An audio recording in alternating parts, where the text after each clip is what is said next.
Bung Iya, itu Herdin, lawan. Bung Herdin, saran deh ya sebagai closing statement nih, saran nih, saran buat hukum negeri ini biar baik, terus polisinya tidak bisa berbuat berbuat sewenang-wenang seperti itu. Gimana, Bung Herdin? Ya. Jadi mungkin tadi ya, karena apa ini sudah seperti sistemik ya. Jadi kepolisian itu seolah-olah hanya memberikan rasa aman kepada orang-orang yang punya modal, punya duit ya. Kita masih ingat kalau lihat apa ada di jalan tol ya tiba-tiba ada polisi ngawal orang yang mobilnya mewah ya, menembus kemacetan dan lain sebagainya, atau kemudian Pakai strobo.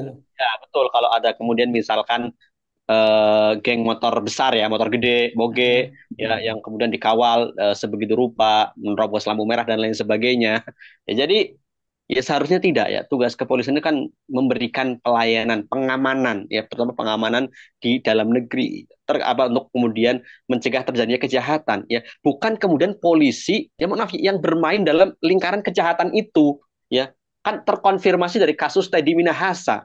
Ya, Hmm. bayangkan ya, seorang jenderal bintang pada waktu ke Cina dengan ratu narkoba itu, narkoba itu kan dia bintang satu atau bintang dua, masih bintang satu ya.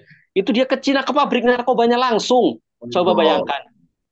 Itu kan terkonfirmasi bahwa ini kan ya bagaimanapun ya pangkat sudah bintang jenderal gitu loh.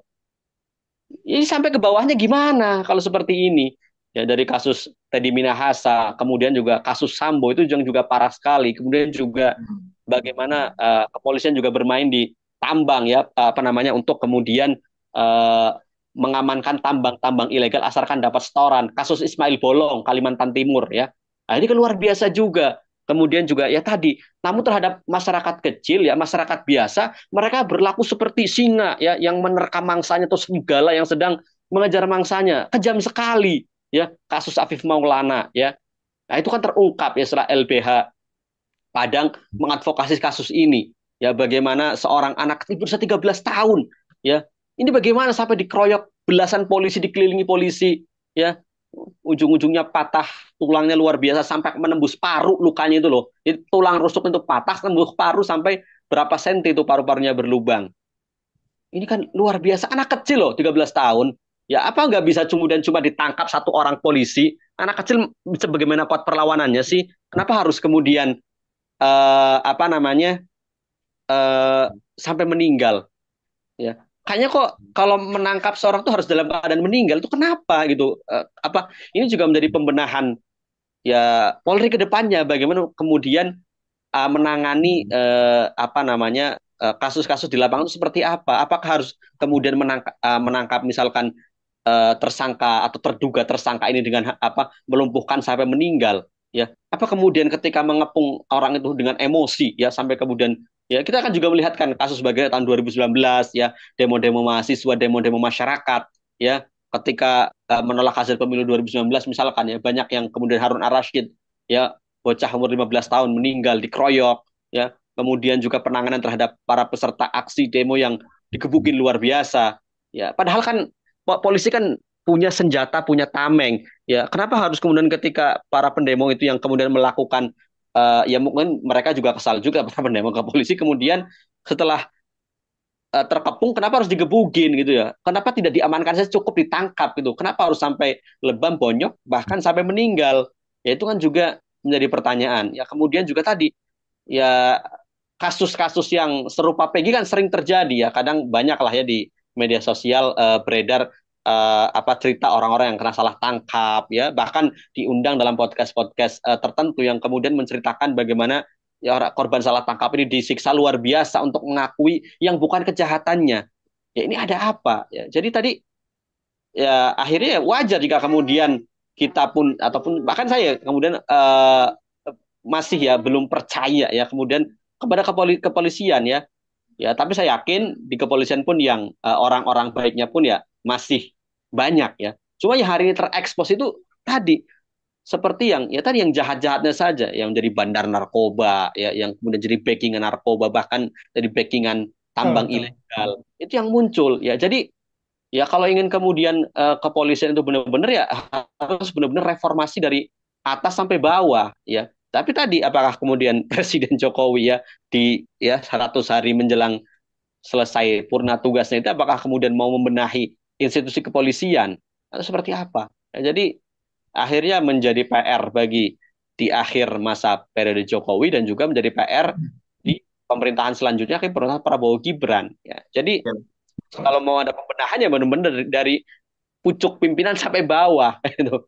Jangan tadi ya. Ya kalau kita tahu kan kalau kemudian apa pangkat kepolisian ya perwira tinggi ya di bintang 2 sampai 4 itu kan memang apa pangkat-pangkat politis ya siapa yang dekat dengan kekuasaan dialah yang kemudian akan mendapatkan pangkat tersebut ya. Jadi ya kalaupun mau kemudian itu sisi politis tapi ya kemudian lihatlah orangnya. Jangan kemudian ya presiden ini yang kemudian memilih ini memilih orang yang tidak punya kompetensi dan lain sebagainya.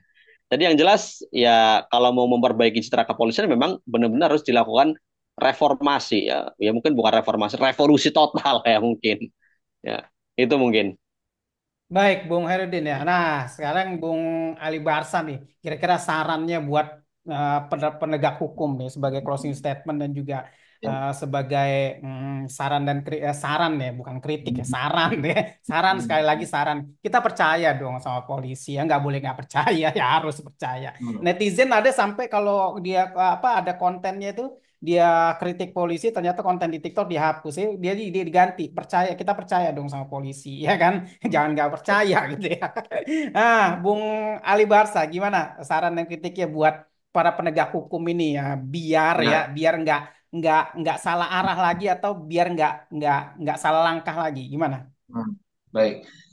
Eh, Mungkin perlu dipahami itu gini ya, peran polisi tadi dia kan sebagai alat negara ya, sebagai pengaman lah, memberikan rasa aman kepada masyarakat, kepada warga negara. Nah, sekarang kita tanya jujurlah ke diri masing-masing, ke tetangga kita, ke saudara kita, apakah dengan adanya polisi sekarang di Indonesia gitu ya, apakah mereka sudah merasa aman atau enggak? Mungkin netizen juga bisa bantu jawab. Ya, adanya polisi ini apakah sudah kita merasa aman, merasa nyaman atau enggak itu silakan ya bisa ditanyakan ke masing-masing. Nah, ini harusnya menjadi cerminan atau pelajaran bagi institusi kepolisian.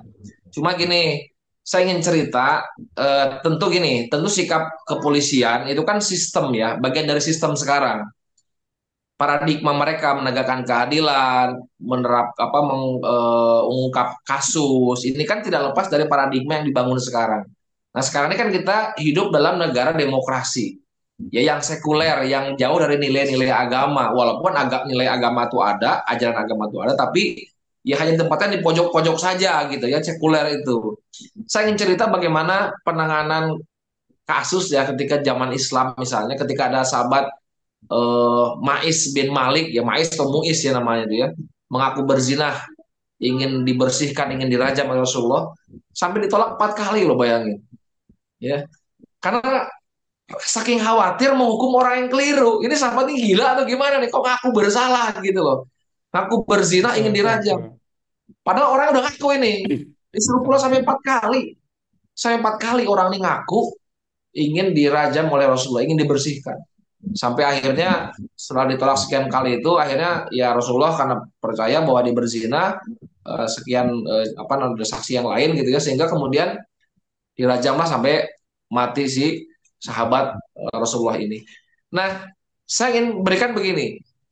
Eh, jadi Islam itu punya satu prinsip ya, tidak ingin menghukum orang yang salah gitu. Lebih baik membebaskan orang yang berdosa ya, ketimbang menghukum orang yang salah.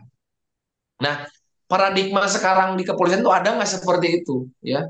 Sikap polisi atau sikap aparat yang ingin memberikan rasa aman, tadi mengayomi, menyayangi masyarakat itu ada apa enggak? Nah, saya khawatir justru kepolisian sekarang di rezim hari ini, di sistem sekarang itu tadi bukan sebagai pelindung ya masyarakat, tapi menjadi pelindung dugaannya menjadi pelindung kejahatan, menjadi pelindung penguasa, pelindung oligarki, pelindung rezim keluarga tadi.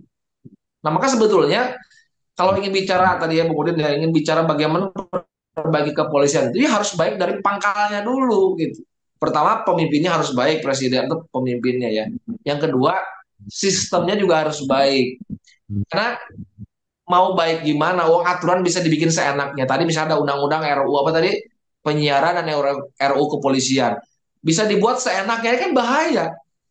Kalau undang-undang dibuat dengan apa namanya, dibuat seenaknya, dibuat oleh manusia, tentu akan menguntungkan pihak kepolisian misalnya gitu ya, akan menguntungkan pihak-pihak tertentu misalnya.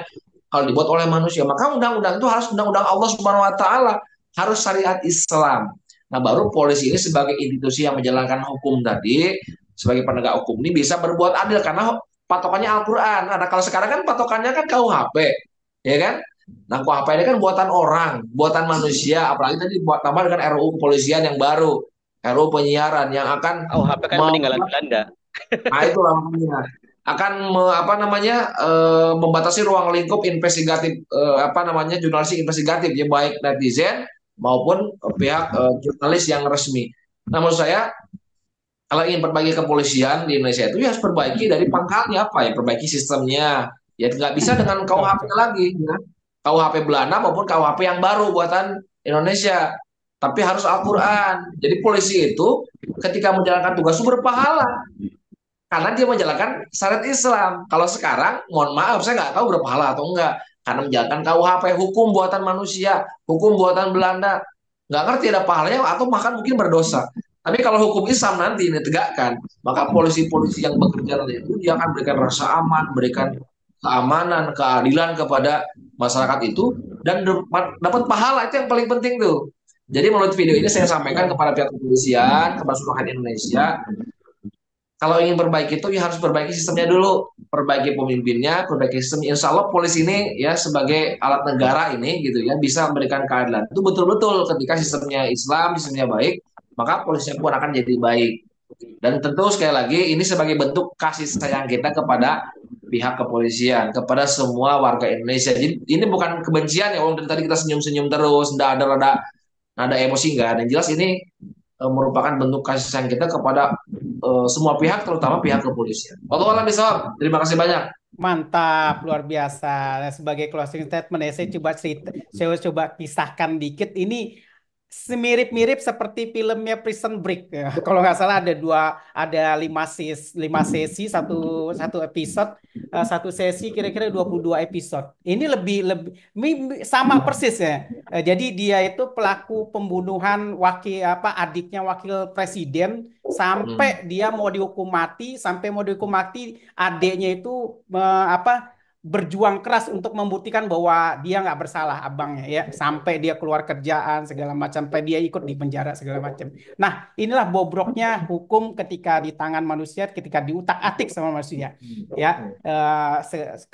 Sama seperti Bung Ali Barsa bilang ya, kita harus ganti sistemnya juga baru bisa melaksanakan hukum yang sebenar-benarnya hukum ketika di bawah naungan Allah Subhanahu wa taala. Sekian dari kami bertiga dari ujung negeri Anta Beranta bersama saya orang lembur Hardi alias orang lembur dan Bung Herudin dari ujung negeri Anta Beranta dan Bung Ali Barsa dari topinya apa Bang? Ya, Riau. ya, makasih. Oke. Sekian wassalamualaikum warahmatullahi wabarakatuh. Waalaikumsalam warahmatullahi wabarakatuh.